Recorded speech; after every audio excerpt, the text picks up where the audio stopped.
If you don't believe that there are some dirty cops out there, if you didn't believe it before, you believe it now. Baltimore cops kept toy guns to plant just in case they shot an unarmed person. Wow. And people still don't believe that Baltimore cops would take Freddie Gray on a rough ride. But anyway, in April 2016, a 13-year-old boy was shot by officers of the Baltimore Police Department. The boy ran when faced with the police, so they gave chase. During the chase, the police spotted the boy holding a gun, and when he turned, they shot the teenager. The youngster was critically injured, and it seemed like an open and shut case of justifiable use of force. Now people are wondering. The Baltimore Police Department is currently in court over one of the biggest scandals in the history of American law enforcement. The corruption case is replete with intrigue as police reveal secrets that sound like something out of an urban fiction novel or a lost season of The Wire. Damn. It has revealed how one of America's largest cities just happened to be filled with crooked cops. That's no surprise. But no one seems to be talking about it outside of Baltimore, which is very true. According to the Baltimore Sun, it started when a 19-year-old woman from New Jersey overdosed in 2011, and authorities began tracing the origin of the drugs. It led them to a Baltimore drug crew and a discovery that a Baltimore police officer was involved. By the time they finished investigating, 8 members of the elite gun trace task force had been charged with crimes ranging from racketeering to robbery. Dirty, dirty, dirty, dirty, dirty. You want robbery?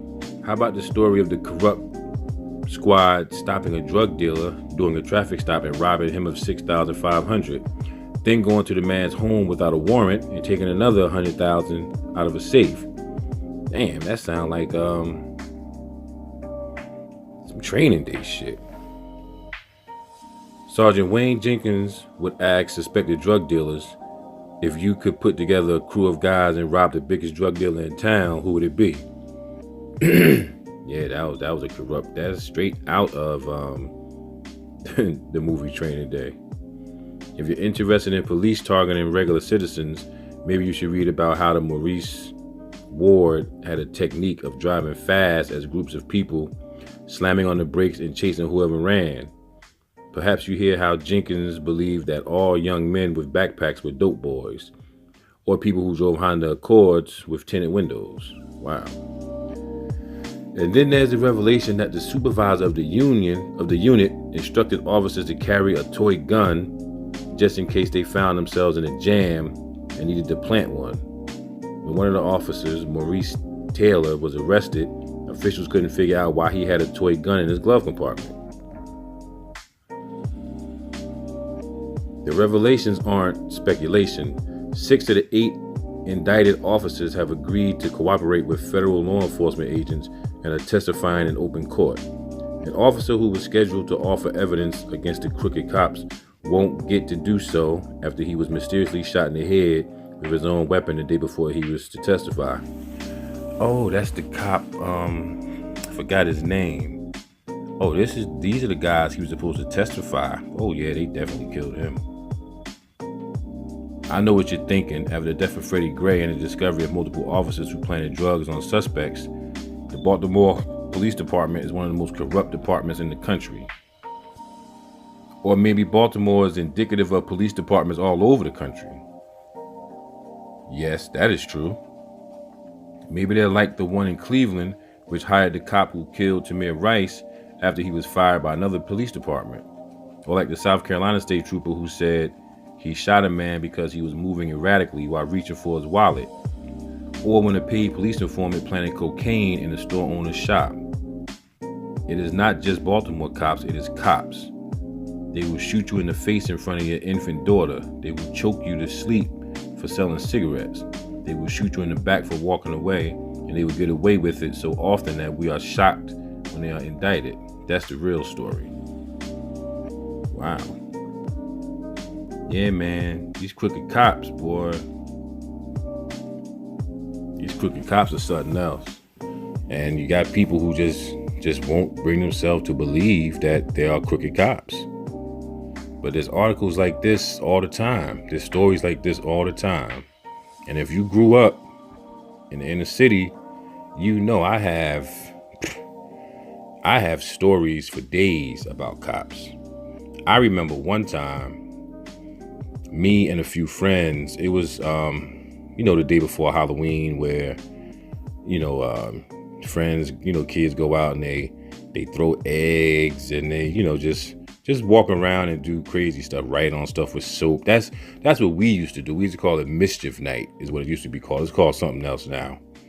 But we were walking through a neighborhood in what was considered, I guess a white neighborhood. I don't know. We were walking and the people that I was with were throwing eggs. Not at anybody in particular, just kind of, throwing eggs at buildings and, signs, things of that nature. And I remember saying, we shouldn't be doing that in this neighborhood, especially since we have to come back through here to get home.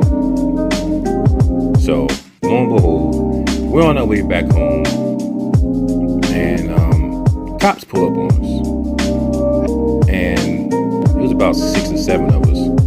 But they snatched up me and another one of the people that was with us. They put us in a cop car. They talked to us for a minute. We wasn't really doing nothing, but we were walking through a white neighborhood at night. So they drove around for a minute and they rolled up on a group of white boys standing around. And they got out the car and they started talking to the white boys. So me and my friend, we were in the back like, what the hell's going on? So they finished talking to the boys and then the boys run off. And then the cops come back to the car. Now, this was, it was bulk night. Bulk night is when you put out your bulk garbage. So they pull over by this big heaping pile of trash with sticks and all kinds of shit. So they pull over, they get out, they let us out, and these white boys picked up sticks and commenced to beating the shit out of me and my friend. Yeah, we were young then. And the cops picked us up, took us to a spot, and let these white boys beat us. So we finally get away, we run home and everything. But I never even told my parents this story. And we went home. I was sore for days. But I know there's crooked cops out here. I've been picked up for no reason at all plenty of times. So I know that cops are crooked as hell. So that's my story. So I know that this is definitely possible because cops are crooked as hell. And the story I just told you was something light. I got plenty more stories like that. But this is crazy. But yeah, that's it for this story. Leave your comments in the comment section. Like, comment, subscribe, share the video, and I'll catch you on the next one.